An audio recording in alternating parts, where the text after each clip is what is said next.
Assalamualaikum warahmatullahi wabarakatuh. Selamat jumpa kembali anak-anak dengan saya Bu Linda di pelajaran IPS. Untuk materi kali ini kita akan membahas tentang bab 3. Tapi sebelum memulai pembelajaran, mari kita berdoa dulu sebelum pembelajaran dimulai. Berdoa mulai. Bismillahirrohmanirrohim.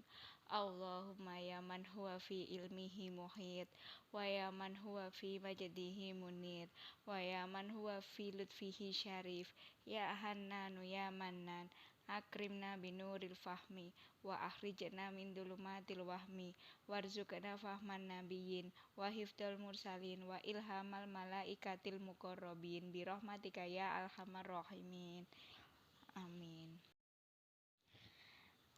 Untuk seperti biasanya, setelah melakukan doa awal belajar, kegiatan selanjutnya yaitu adalah Quranic Immunity. Tentunya kalian sudah hafal dan sudah mengerti bagaimana tahap-tahap melakukan kegiatan Quranic Immunity. Ya, mari kita persiapkan semua mushaf Al-Qur'annya. Kita ambil mushaf Al-Qur'annya, kemudian kita peluk seperti ini ya, sambil bermunajat kepada Allah Subhanahu wa taala.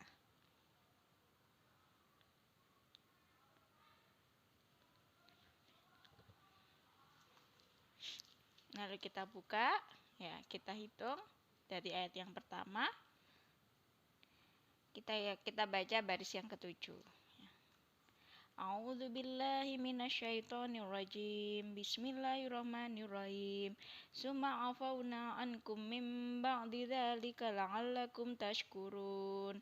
Artinya adalah kemudian kami maafkan kamu setelah itu agar kamu bisa bersyukur. Maha benar Allah dengan segala firman-Nya. Amin. Pembelajaran kali ini kita membahas tentang bab 3, yaitu tentang ketergantungan antar ruang dan pengaruhnya terhadap kesejahteraan masyarakat dengan submateri perdagangan internasional. Wah, menarik ya, perdagangan internasional. Nah, tujuan pembelajaran kita pada kali ini yang pertama adalah menyebutkan pengertian perdagangan internasional. Yang kedua adalah menjelaskan tentang faktor-faktor yang mempengaruhi terjadinya perdagangan internasional. Dan yang ketiga adalah tentang menjelaskan manfaat dan hambatan perdagangan internasional. Nah, anak-anak, perdagangan internasional. Dari kata perdagangan, perdagangan sendiri adalah kegiatan menjual beli suatu barang, ya. Pengertian perdagangan internasional adalah proses pertukaran barang dan jasa antar dua negara atau lebih dengan tujuan untuk mendapatkan keuntungan atau laba. Nah, faktor-faktor yang mempengaruhi kegiatan perdagangan internasional sendiri itu yang pertama adalah perbedaan sumber daya alam di setiap negara yang berbeda. Nah, contohnya adalah di Indonesia banyak sekali sumber daya tambang, sedangkan kita lihat sendiri di negara lain, contohnya seperti di daerah benua Eropa, sedikit sekali negara-negara yang menghasilkan barang tambang. Nah, bisa jadi kedua negara ini saling bertukar hasil bumi, sehingga terjadilah sebuah perdagangan.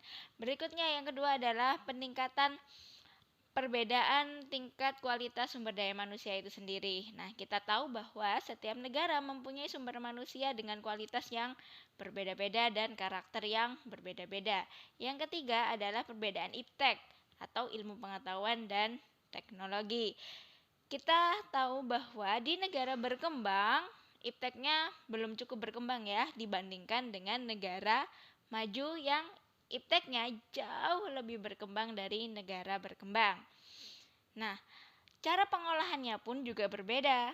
Nah, itulah yang menyebabkan terjadinya perdagangan internasional karena perbedaan iptek. Berikutnya, yang keempat adalah perbedaan budaya. Nah, kita tahu bahwa setiap negara pasti memiliki ciri khas budayanya masing-masing, termasuk Indonesia juga mempunyai ciri khas budaya yang beragam dan itu setiap negara pasti memiliki. Berikutnya yang kelima adalah perbedaan harga barang, upah, dan biaya produksi. Kemudian yang keempat adalah selera konsumen.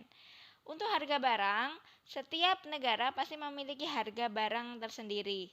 Contohnya, kita membeli sebuah baju di Indonesia dengan merek tertentu, kemudian kita bandingkan dengan merek yang sama kita beli di negara lain, pasti harganya juga pasti berbeda. Berikutnya adalah upah. Upah ini berkaitan dengan ketenaga kerjaan. Nah, upah yang didapatkan oleh tenaga kerja di Indonesia pastinya juga berbeda dengan upah yang dihasilkan oleh tenaga kerja di luar negeri. Berikutnya adalah biaya produksi. Nah, biaya produksi pasti akan berkaitan dengan bahan baku. Nah, bahan baku yang berbeda juga akan memengaruhi biaya produksi yang berbeda. Yang berikutnya adalah selera konsumen. Nah, selera konsumen ini akan berkaitan dengan tingkat kualitas dari sumber daya manusia itu sendiri. Untuk berikutnya adalah manfaat perdagangan internasional. Apa sajakah manfaatnya? Yang pertama adalah untuk memenuhi kebutuhan akan barang dan jasa suatu negara. Yang kedua adalah menciptakan spesialisasi produk dari suatu negara tersebut. Yang ketiga adalah dapat memperoleh barang dengan murah dan mudah. Yang keempat adalah mendorong kegiatan produksi di suatu negara. Yang kelima adalah meningkatkan kualitas produk itu sendiri dan juga dapat mempererat hubungan antar negara. Yang berikutnya adalah mendorong ekspor dan impor. Terus kemudian yang keenam adalah mendorong kemajuan iptek, dan yang ketujuh adalah tentunya mendorong pertumbuhan ekonomi dan dapat menyerap tenaga kerja. Untuk yang berikutnya adalah hambatan. Hambatan yang terjadi pada perdagangan internasional itu ada 3. Yang pertama yaitu adalah kebijakan pemerintah untuk melindungi suatu produk atau proteksi. Nah, seringkali biaya untuk mengeluarkan proteksi ini cukup besar ya, yang dikeluarkan oleh para eksportir atau para importir, dan itu adalah merupakan hambatan yang nanti akan berpengaruh pada harga barang tersebut. Yang kedua adalah kuota atau pembatasan jumlah barang ekspor atau impor pada suatu negara. Berikutnya yang ketiga adalah politik dumping. Apakah politik dumping itu?